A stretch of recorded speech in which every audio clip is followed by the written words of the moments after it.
हाँ शुरू कर दो। तो आइए मिलते हैं ऐसी ही शख्सियत जो कि हल्का कालका क्षेत्र के युवाओं के लिए स्टार ही नहीं उनकी जान है। मैं बात कर रहा हूँ राकेश कोच जी से। आइए मिलते हैं राकेश जी से। राकेश जी, आपका हमारे स्वागत चैनल। शुरू से बोलो, ही बोल चल कौन सा? यही शुरू से कर दो। आपका हमारे चैनल में स्वागत है। अच्छा, ठीक है, जैसे मैं बोलूँ। राकेश जी, आपका हमारे इस चैनल में बहुत बहुत स्वागत है। और पहले तो आप हमारे दर्शकों के साथ अपने ये विचार साझा कीजिए कि आप इस समय क्या कर रहे हो और क्या क्या बच्चों को सेवा दे रहे हैं। होल्ड करने दो मुझे, सुनो ना। मैं गुरविंदर सिंह राकेश विलेज कानपुर का स्थायी निवासी हूँ और मेरी ज़िंदगी का एक ही एम था मेरा आर्मी में जाना, लेकिन मैं किसी कारणवश अपने घर की मजबूरी के कारण मैं आर्मी में नहीं गया। उसके बावजूद मेरी खुद की गेम कबड्डी, जिसमें अपने पूरे एरिया में मैंने पूरी डिस्ट्रिक्ट में पूरे स्टेट लेवल में अपना पूरा नाम कमा रखा है। उसके बावजूद मेरे ब्रदर की डेथ होने के बावजूद मैंने अपने खुद भतीजे को तैयार करने की कोशिश की। उसके बाद मैं अपने बेटे को भतीजे को जोलूवाल ग्राउंड में ले जाने शुरू कर दिया और उसकी बदौलत ही जब मैंने उसको प्रैक्टिस करवाने स्टार्ट की तो उसकी बदौलत ही मेरे पास 40-50 बच्चे इकट्ठे हो गए जिनको मैंने ट्रेनिंग देनी शुरू कर दी। और उसी ट्रेनिंग से क्या फल मिला कि मेरा भतीजे के साथ साथ मेरे 60 बच्चे मेरे आर्मी में और 2 बच्चे मेरे पुलिस में। एक लड़की मेरी हरियाणा पुलिस में, एक लड़का पिंजौर से पंजाब पुलिस में, जो अभी सिलेक्ट हुए हैं। उसके बावजूद मैं पहले बिजली डिपार्टमेंट में 11 साल मैंने बिजली डिपार्टमेंट में मीटर रीडर का काम किया और अब मैं पॉलिटेक्निकल कॉलेज में एज यू कोच भी हूँ और बच्चों को गेम्स के लिए तैयार करता हूँ और मैं वहाँ पे स्टोर बॉय भी हूँ। तो जैसा आपने अभी हमें बताया कि आपकी द्वारा दी गई शिक्षा से आज करीब 62 बच्चे हरियाणा में अन डिपार्टमेंट के अंदर सेवाएं दे रहे हैं। तो आप हमें बताएंगे कि इन बच्चों के लिए आप क्या फीस वगैरह रखी है कोई? नहीं, मेरी फ्री ऑफ कॉस्ट थी, इनके लिए कोई फीस नहीं। मैं खुद भी इनको, जैसे भी मेरे पास कहीं से भी पैसे होते थे या मुझे सैलरी मिलती, मैं खुद भी इनको खुद अपने पास से इनका इंतजाम भी करता था। जिसके पास फार्म के लिए पैसे नहीं होते थे मैं उसके खुद भी फार्म भरवाता था। और जिसके लिए कोई डाइट नहीं थी मैं खुद भी डाइट देने की कोशिश करा जितनी मेरे पास होती थी। तो जैसा आपने बोला कि मेरा भी एम था आर्मी में जाने का, तो आपको ये शिक्षा कहाँ से मिली, आपको ये प्रेरणा कहाँ से मिली कि आप इतने बच्चों को ये इस तरह का प्रशिक्षण दें? मेरी सिर्फ एक ही सोच थी। मैंने वैसे अपना कबड्डी करके मैंने पूरा नाम कमाया था, पर मेरी एक सोच थी, मेरे पापा ने मुझे एक ही प्रेरणा दी थी, बेटा आपने आर्मी में जाना है। पर मेरा यह सपना साकार नहीं हुआ क्योंकि मैंने पूरे पंचकूला डिस्ट्रिक्ट में से जब एक्स सर्विस मैन बच्चों की सिलेक्शन होती है तो उस पूरे पंचकूला में सिर्फ मेरी सिलेक्शन हुई थी।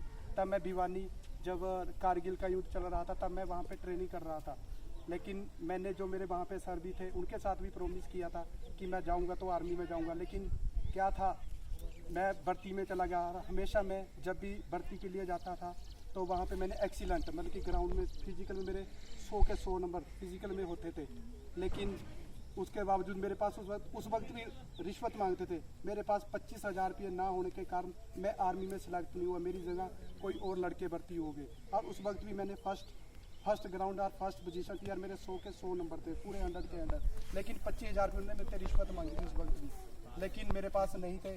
उसी वक्त मैंने सब कुछ बस अपने दिमाग में एक ही बात सोचा था भी जो यहाँ पे भी मैं अपने बच्चों को तैयार करूँगा और वो मैंने अपना कैरियर में जो मेरी सोच थी उस पर मैं अटल रहा हूँ। और जैसा आपने बताया कि इतने बच्चे सेवाएं दे रहे हैं, तो आपसे पहले यहाँ पर कैसा ग्राउंड था, कि कितने को लोग यहाँ शिक्षा देते थे या कैसे ट्रेनिंग दी जाती, उसके बारे में बताइए। उससे पहले तो मैंने एक ही चीज़ देखी है कि हमें कोई गाइड नहीं करता। हमारे पास कोई ग्राउंड नहीं था, कुछ भी नहीं था। वैसे फर्स्ट टाइम मैंने जोलूवाल टांडा में स्टार्ट किया था गेम के लिए। उस वक्त ग्राउंड का बहुत बुरा हाल था, लेकिन मेरे पास इतने बच्चे थे, उन बच्चों ने मेरे साथ मेहनत की। तो हमने जैसे भी हफ्ते का एक दिन, जैसे संडे होता था, संडे को हम वहाँ पे उस ग्राउंड को हमने साफ करने शुरू कर दिया। ठीक है, उसको हमने बहुत अच्छा ग्राउंड बना दिया। लेकिन आज भी हमारे एरिया में अच्छा ग्राउंड माना जाता है वो। और उसी ग्राउंड में उसके बावजूद मैंने फिर कीर्तपुर ग्राउंड में भी ट्रेनिंग दी। किसी कारणवश वहाँ पे फिर मुझे दोबारा फिर जोलूवाल में आना पड़ा है। तो जैसा कि आप कह रहे हैं कि लंबे समय से मैं बच्चों को ये ट्रेनिंग दे रहा हूँ, इस दौरान सरकार का आपको कोई लाभ मिला है या कोई उन्होंने आपकी हेल्प की है? नहीं, अभी तक तो मुझे ऐसा कुछ नहीं दिखा। अभी हमें कोई भी किसी तरह की कोई फैसिलिटी नहीं मिली। मेरे किसी बच्चे को कोई फैसिलिटी नहीं मिली। किसी को जो आर्मी में सेलेक्ट होते हैं उनको कोई भी कहीं से कुछ भी प्राप्त नहीं हुआ। तो अपने क्षेत्र के बच्चों में और अन्य पूरे हरियाणा या अन्य देश के बच्चों में क्या क्या विशेषताएं हैं, कुछ बताएंगे अलग से? ठीक है ना? हाँ जी। तो आप हमें बताएं कि जैसे कि हमारे क्षेत्र कालका के बच्चे हैं और पूरे हरियाणा के लगाएं या भारतवर्ष के लगाएं, तो उनमें क्या क्या समानताएं हैं या क्या क्या उनमें भिन्नता है?